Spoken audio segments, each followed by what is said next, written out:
Então, gente, nessa breve revisão sobre a aula passada, né, nós temos José de Alencar e o Juvenal Galeno como representação dessa primeira fase do romantismo no Ceará. Então, como eu falava, o José de Alencar é polêmico a sua inserção na literatura cearense, mas aceitando, a gente tem que escolher uma obra que realmente represente o Ceará, que no caso é Iracema, né? Iracema é uma obra em que ele tenta trazer, ele construir a origem do Ceará, né? Moacir, nós veremos, é o primeiro cearense, né? É a representação, inclusive, eu ia dizer usar raça, mas não é bem raça, né? É de um povo destinado à imigração. Então, nós repetimos os passos do pai Moacir ao deixar a nossa terra e ir para o sul do país ou para qualquer lugar do mundo, não é? Bom, então, gente, Iracema ele coloca como sendo uma história que ele ouviu, mas isso é uma licença poética. Na verdade, ele cria a história, né? Ele cria essa história. Então, Iracema, assim, pertencente aos Tabajaras, ela encontra um português no meio da mata, está perdido, e ela atira nele, né? E fere o rosto. Depois ela acaba tratando dele. Só que ele é amigo dos potiguaras. Os potiguaras são inimigos dos Tabajaras. Nós tivemos três grandes nações aqui, pessoal, no litoral do Nordeste, que foram os potiguares ou potiguaras, os tabajaras e os caetés, né? Os caetés passaram para a história como índios selvagens, né?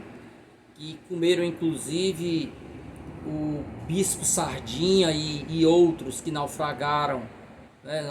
O navio deles naufragou e eles teriam, né, devorado a carne desses brancos. Não se sabe se foi verdade isso. O que se sabe é que nós tínhamos algumas tribos que ficaram do lado dos portugueses, como foi o caso dos potiguares, né, os potiguaras, a variação no nome. Os tabajaras ficaram como inimigos dos portugueses. Um dos potiguares da tribo dos comedores de camarão, que é a etimologia, né? Dos potiguares, né? Comedor de camarão. Um dos mais famosos foi o Felipe Camarão, que foi um índio que serviu ao governo português, né? E recebeu cargos e tudo. Bom, mas voltando para cá, então a tribo não quer aceitar aquele estrangeiro porque ele é amigo dos potiguares. Então ela acaba fugindo com o branco e vai lá se albergar junto com os potiguares, com os inimigos dos tabajaras, né? E o que acontece no final da história é que ela acaba engravidando dele e morre pouco tempo depois que o menino nasce, porque eles têm lá uma rixa qualquer e ele está distante, então ele parte, deixa só, essa criança nasce, ele volta, mas logo depois ela morre, né? Ok? Então aí tem um pouco da história, os bastidores da história, ele conta num prólogo do romance, como nasceu, né? Alguns aspectos gerais, as informações gerais também, uns trechos da obra. Sobre o Juvenal Galeno, pessoal, que é o segundo personagem dessa primeira fase, um marco da trajetória dele, vocês viram, é o pioneirismo. Ele foi primeiro em uma série de coisas, né? Eu coloquei aqui, inclusive, um resumo, né? Então, é o primeiro a editar um jornal literário, é o primeiro a criar um jornal estudantil, é o primeiro poeta abolicionista, Então, antes daqueles poetas da terceira fase, ele já produzia poesia abolicionista. O primeiro que ia publicar um livro de contos no Ceará. O primeiro a produzir uma peça escrita. Já havia teatro antes, mas era aquele teatro que não era publicado, não é? O primeiro a editar um livro no Ceará não foi o Prelúdios Poéticos, pessoal. O Prelúdios Poéticos ele publica no Rio de Janeiro. O primeiro livro que ele publica aqui é A Machadada, que é uma sátira ao comandante lá dele, quando ele serviu, né? Quando ele servia ao exército, né? Bom, e aí tem várias outras façanhas dele. Ele foi um pioneiro numa série de coisas, né? Inclusive a nossa literatura de cordel, puxando para quando a gente vai ver os jornais, pessoal, até meados do século, até as três últimas décadas, né? Até os anos 70 da década do século XIX, ele é sinônimo de literatura popular. Então, quando eu fui fazer pesquisa sobre cordelistas antigos, não havia, né? Então, ele é que começa a produzir obra popular, mesmo não sendo um escritor popular. Ele é um intelectual, ele é filho da aristocracia, né? Tudo isso. E aí eu trouxe, pessoal, algumas obras dele. Prelúdios Poéticos é o primeiro livro que pertence à literatura cearense, né? Então a literatura cearense é inaugurada com esse livro. E esse livro aí, ele tem elementos, mistura o elemento romântico com o elemento popular, né? Então aí tem alguns poemas. No meu texto também está isso, aqui eu aproveitei no meu texto, né? Então ele tem desde essa dicção marcadamente romântica, que é o culto dos sentimentos, até já entrar com textos populares. Então em Prelúdios Poéticos você já tem obras populares, como A Noite de São João. Em minha terra a estas horas eu sorria alegremente, tirava sorte com as moças e brincava tão contente, era ledo e folgazão, em noite de São João, ok? A Canção do Jangadeiro e há outros poemas que já são populares, que já anunciam o que ele vai fazer a partir dali para frente. Então foi uma constante na obra dele, essa visita ao legado de lendas, de poemas, né, de folguedos da cultura popular. Da Machadada, que é esse livro aí, que ele faz uma crítica a João Antônio Machado, né, o comandante da Guarda Nacional, ok? Então ele foi punido com, né, suspensão, porque ele deixou de participar lá de uma chamada no quartel para poder participar de um banquete junto com Gonçalves Dias. Bom, eu também teria feito a mesma coisa, né? E aí nós temos aí um trecho do poema. Eu estou passando rapidamente, pessoal, porque não é o assunto da nossa aula. Então aqui um trecho também da primeira peça publicada, né, que saiu em livro, Quem com ferro fere, com ele será ferido. Aqui um resumo da história, o início da peça. Eu tenho sempre cuidado de trazer algum fragmento. Esse livro, pessoal, eu coloquei a íntegra para quem tiver interesse. Eu tenho outras obras, Prelúdios Poéticos também eu tenho, né? Então tá lá todo, vocês podem, inclusive é delicioso o prólogo que ele faz, né? O prólogo é muito lindo, é quase que assim uma profissão de fé, né? Ele falando de que escutou humildemente as pessoas, suas histórias, suas lendas. Aqui o primeiro livro de contos cearense, chamado Cenas Populares. Lira Cearense. Ele, inclusive, gente, esse livro ele saiu em folhetins, em pedaços, né?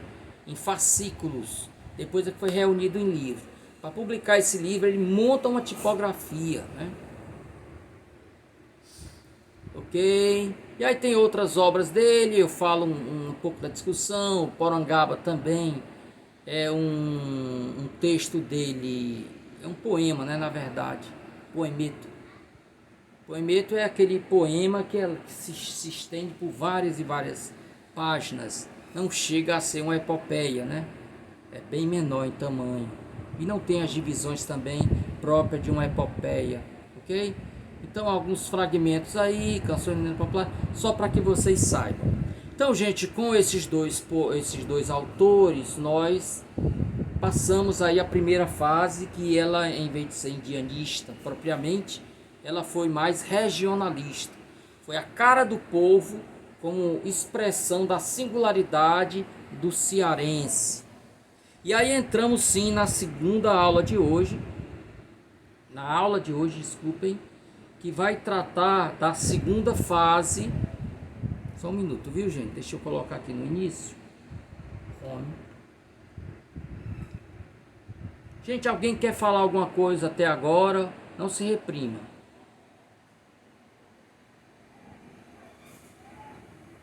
Só um segundo.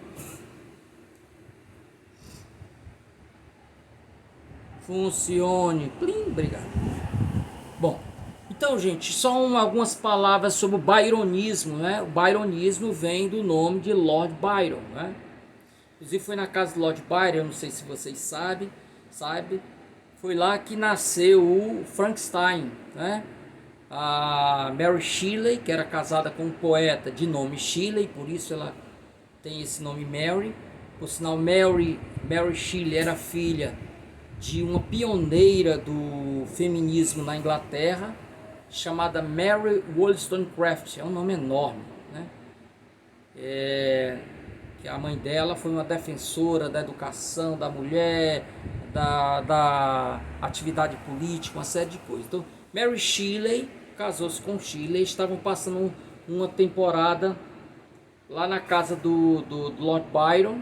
Tinha mais uma terceira pessoa, se não me engano, mais uma quarta pessoa. O certo é que houve uma nevasca que impedia que eles saíssem. E aí eles fizeram uma aposta entre eles. Cada um deles iria para um quarto, uma mansão cheia de quartos, iriam escrever uma história de terror, depois iriam ler. E aí ela ganhou o concurso entre eles, né? Escreve a história do Frankenstein. Tudo bem, então vamos lá. O Lord Byron, que é essa figura aí, esse rapaz muito bonito, do lado esquerdo aí, né? O byronismo é a vertente do romantismo que se inspira na vida e na obra do poeta inglês Lord Byron. Aí vem o nome. Então, traduzindo isso byronismo é o estilo de vida boêmio, né? Voltado para bebida, noites em claro, né? Serões, saraus, voltado para vícios, bebida, fumo, né? O byronismo literário é caracterizado pelo narcisismo. O que é isso, pessoal? Faz referência ao deus Narciso, né? Que se encantou tanto pela própria imagem refletida num lago que se atira e acaba se afogando. Gente, uma informação aí: se a nossa aula se esgotar o tempo da nossa live, a gente entra naquele segundo link, né? Professor? Oi. Não, é só para dizer que eu entrei com a conta da UFC, então o tempo não vai ser problema não. Isso é demais, muito bom. Não se preocupe não. Perfeito, então vamos firmes e fortes. Então, gente, no byronismo literário é caracterizado pelo narcisismo. Então o poeta está sempre diante de um espelho, olhando para si mesmo, né? O mundo está em torno dele, por isso o egocentrismo, o pessimismo, a angústia, né? É aquela história de um passo sempre na beira do abismo, né? E por vezes pelo satanismo. O grotesco, portanto, é um traço marcante do byronismo. É desse período, pessoal, a chamada poesia tumular, a poesia dos túmulos, né? muitas histórias que se passam no cemitério, né? Inclusive uma história um poema muito célebre, né? Lá em Portugal, chamado Noivado no Sepulcro, né?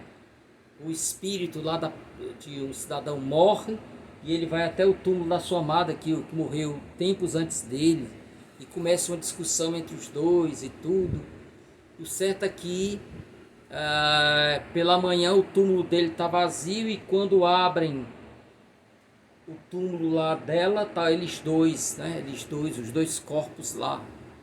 Então é essa poesia da morte, né? Essa coisa toda.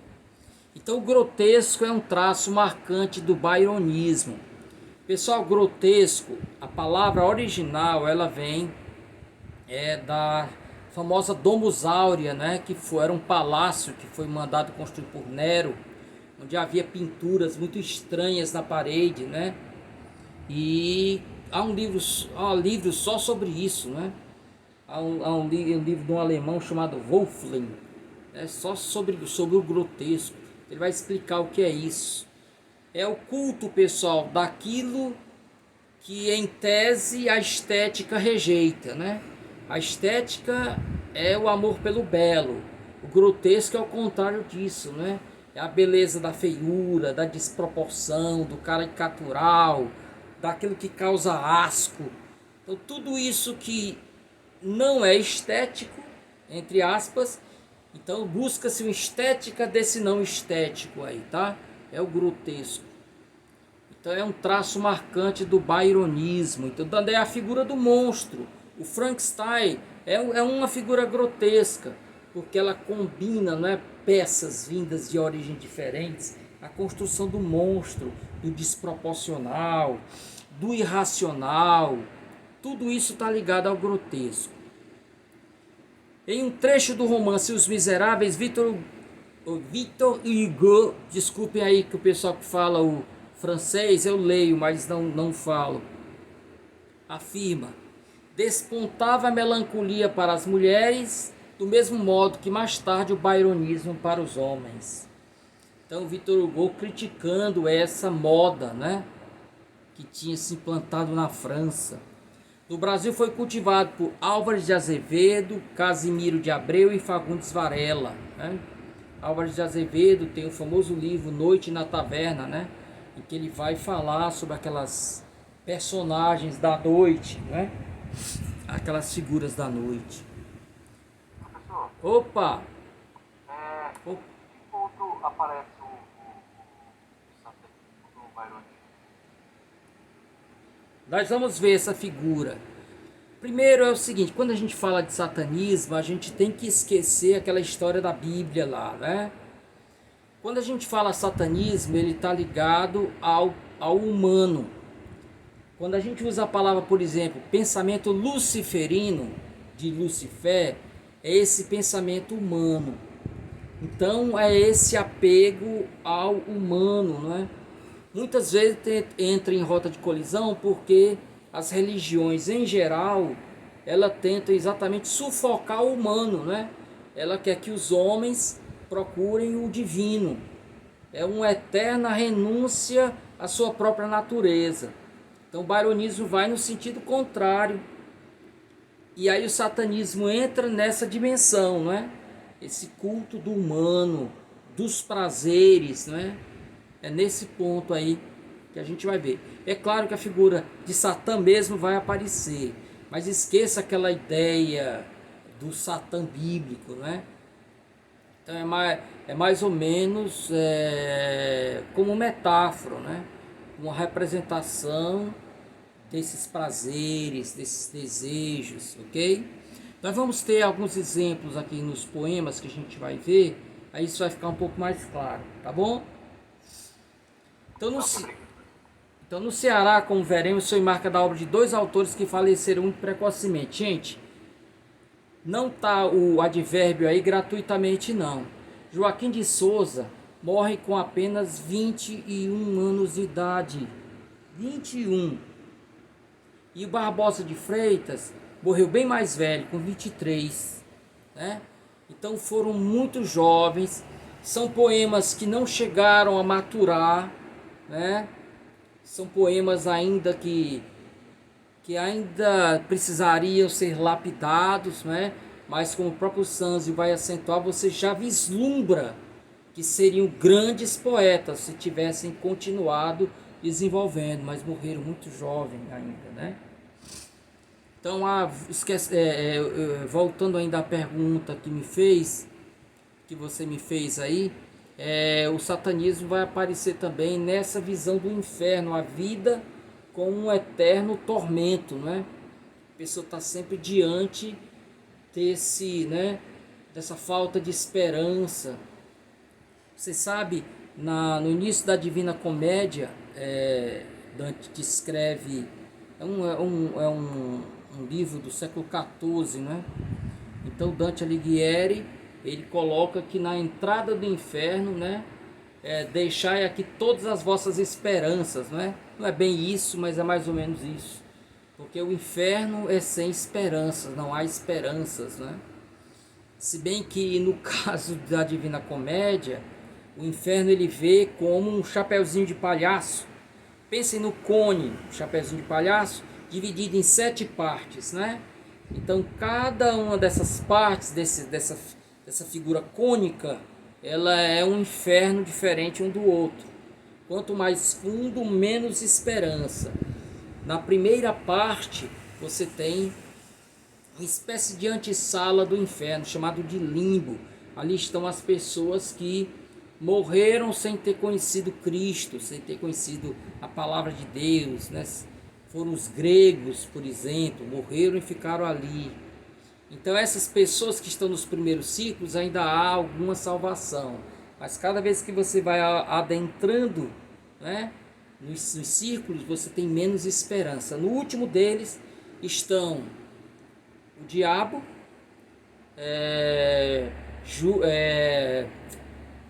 o Brutus, que foi filho adotivo de Júlio César, e está também o Judas, né?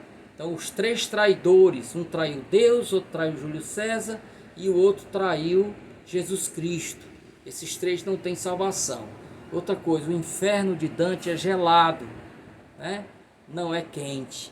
Bom, dá para se entender como é que num país tropical o inferno é quente e na Europa, onde você tem invernos terríveis, o inferno é gelado, né? Dá para se entender.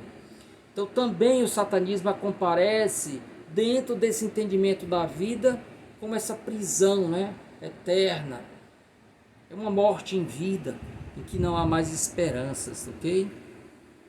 Vou ter sempre que ficar diminuindo, porque tem esse rodapé aqui que não dá para ler. Então, pessoal, trouxe 2 poemas de Lord Byron. Eu não vou ler todo, mas só vai ficar com vocês aí, para vocês verem como é que aparece a figura da morte. Professor? Oi. Eu só acho que dá pra tu clicar em coisa e ocultar pra não ficar aparecendo esse rodapé. Ai, que legal. Tá vendo? Pronto. Eu vou aprender até o resto da minha vida. Obrigado, meu amor. Não recues, de mim não foi-se o espírito. Em mim verás, pobre caveira fria, único crânio, que ao invés dos vivos só derrama alegria. Vivi, amei, bebi, qual tu, na morte, arrancaram da terra os ossos meus. Não me insultes, empina-me, que a larva tem beijos mais sombrios do que os teus. Essas referências à larva, né, ao verme que come as carnes do cadáver putrefato, vai parecer de muito grotesco. Mas vale guardar o sumo da parreira. O sumo da parreira, vocês sabem, é a plantação de uvas. O sumo da parreira é o vinho. Mais vale guardar o sumo da parreira do que ao verme do chão ser pasto vil. Taça, levar dos deuses a bebida, que o pasto do réptil. Aí o réptil rimando com vil, né?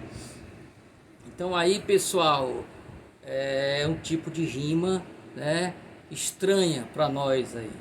Então vocês não esqueçam que isso ele traduz do inglês para o português, Castro Alves. Então um corpo é tirado da terra e o seu crânio é usado como uma taça. Dentro dele é colocado vinho, né? Que este vaso onde o espírito brilhava, vá nos outros o espírito acender. Ai, quando um crânio já não tem mais cérebro, podeis de vinho o encher. Bebe, enquanto ainda é tempo, uma outra taça. Quando tu e os teus fordes nos fossos, pode no abraço te livrar da terra e ébria folgando profanar teus ossos, né? E por aí vai, gente. A segunda, trevas, aí eu vou ler só um trechinho mesmo, né? Eu tive um sonho que não era em todo um sonho. Aqui vocês já estão vendo essas figuras, essas imagens perturbadoras, né? Como se fosse um delírio, né? Como se fosse um delírio. Eu tive um sonho que não era em todo um sonho. Então tem uma mistura do sonho e da realidade. O sol esplêndido extinguira-se e as estrelas vagueavam escuros pelo espaço eterno, sem raios nem roteiro, e a enregelada terra girava cega e negrejante no ar sem lua. Então, gente, são cenários apocalípticos, né? Esses cenários apocalípticos fazem parte também do grotesco. Veio e foi-se amanhã, veio e não trouxe o dia. E os homens esqueceram as paixões no horror dessa desolação. E os corações esfriaram numa prece egoísta que implorava luz.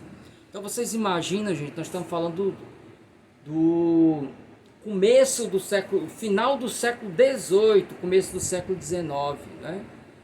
Então numa época